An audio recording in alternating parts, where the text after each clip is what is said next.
Pour aller plus loin sur le sujet, nous retrouvons notre confrère Igor Kourachenko, correspondant de RT en français. Bonsoir Igor. Bonsoir et merci pour l'invitation. Alors nous venons d'apprendre par votre média que la France tente une déstabilisation contre les pays de l'AES. Comment cela s'est fait concrètement?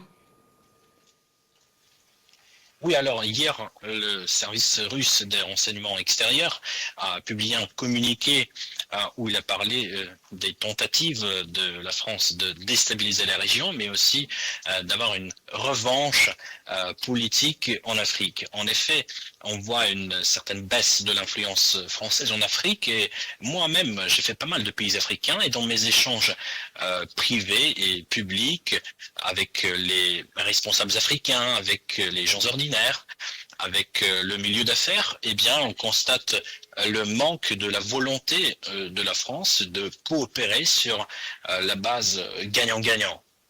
Et ça se voit presque dans tous les domaines, mais au-delà de cela, il faut dire que c'est en fait l'écho du passé colonial, car vous savez qu'actuellement, ce passé colonial n'a rien à voir avec la réalité et on voit bien que les pays africains aspirent à une indépendance totale, à avoir une souveraineté pleine et assumée. Je pense que votre pays est un bel exemple, mais au-delà de cela, il faut dire aussi que beaucoup de pays, notamment le vôtre, le Mali, le Niger, le Sénégal, le Tchad, ont demandé le départ des troupes françaises. Puis on voit aussi des manifestations anti-françaises dans certains pays africains.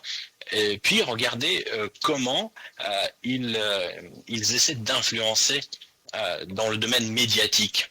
Il y a, je pense, quelques jours, le média français Jeune Afrique a été interdit au Mali pour apologie au terrorisme.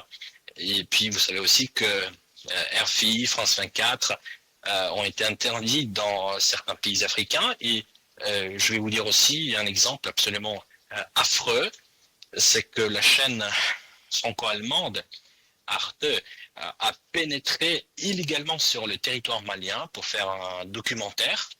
Et ils ont présenté les terroristes comme les combattants pour la liberté. Bien sûr, on ne fait que condamner ces tentatives de la part de la France. Alors, est-ce qu'on peut faire le lien entre cette volonté déstabilisatrice avec la récente attaque de l'aéroport de Niamey? Oui, tout à fait. Cette attaque s'inscrit parfaitement bien dans la déclaration du service des renseignements extérieurs russe. Et tout d'abord, je voudrais dire que le ministère russe des Affaires étrangères a condamné cette attaque de manière la plus ferme possible.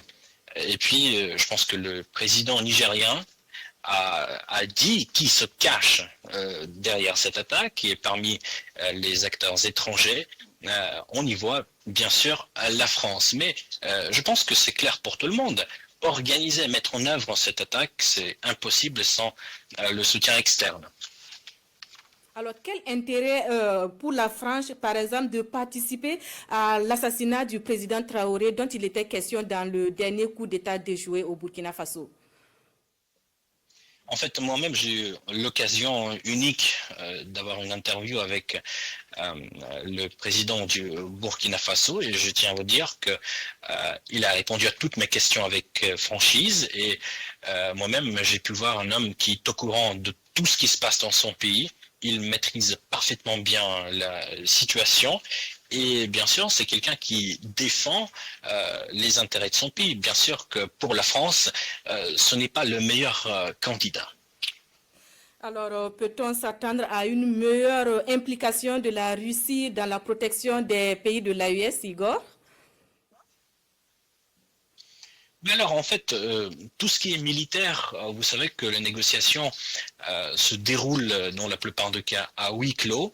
Mais ici, je peux constater que de la part de la Russie, il y a une volonté absolument franche de développer le partenariat avec l'AES dans tous les domaines, y compris dans le domaine militaire. Je vous rappelle que la Russie a été le premier pays à reconnaître l'AES. C'est un geste qui en dit long sur les intentions de la Russie et sur la bonne volonté de la Russie.